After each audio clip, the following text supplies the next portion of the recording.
Here's a simulation you can try on your own. Start with one fair die and toss it many times, recording your results each time. Now, what kind of dot plot do you think you would get?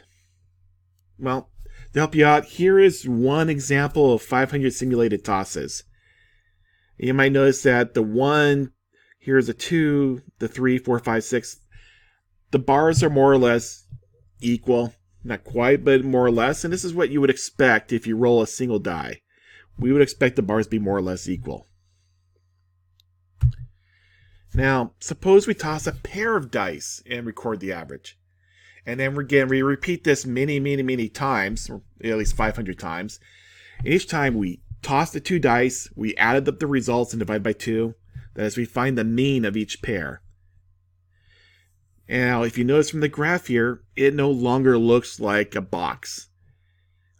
You can see the results here for a 1 is much less than the 3, 3.5, 4 bars.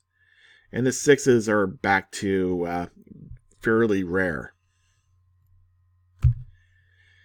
And it's not really tough to figure out why. I mean, there's only one way you can have an average of a 1, and that's if both dice are 1s. You add them up, divided by 2, you end up with an average of 1. Likewise, there's only one way to roll 2 dice and have the average be 6. And that's only if each of those each die was 6. On the other hand, there are 6 different outcomes that have an average of 3.5. Like 6 plus 1 is 7, divided by 2 is 3.5. Same with 5 plus 2, 4 and 3, 3 and 4, 2 and 5, 1 and 6. All of them have an average of 3.5.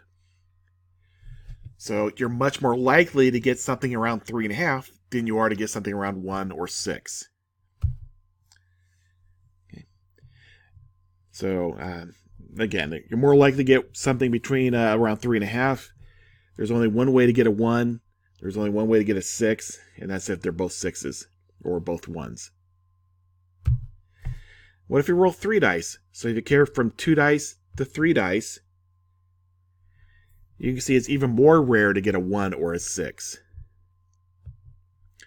So note, it's getting harder and harder to have averages near the ends, since the only way you're going to get an average of 1 or an average of 6 is if all your dice were a 1 or a 6. On the other hand, there's a lot of ways you can get averages around between 3 and 4. Now if I continue on, here is 5 dice. So if you look at from 3 dice to 5 dice, now at 5 dice, not a single one of my simulations were completely a 1 or a 6. Okay. So there's 3 things that are really happening that hopefully you're kind of seeing. First off, the shape is becoming more and more unimodal symmetric. The average, the center of the shape is always at 3.5. And the shape is tightening. So we're starting to get more and more of this bell-shaped look to the graph.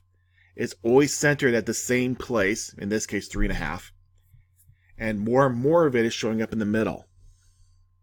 If you're not convinced, here's for 20 dice. I roll 20 dice, find the average, roll 20 more dice, find the average, roll 20 more dice, find the average, and make a graph on that. You can see that almost everything's between 3 and 4. So at this point, hopefully you're asking yourself if this works only for dice throws. And in fact, this shape shows up amazingly often when we use sample means or sample proportions. We even have a name for this shape, the normal distribution.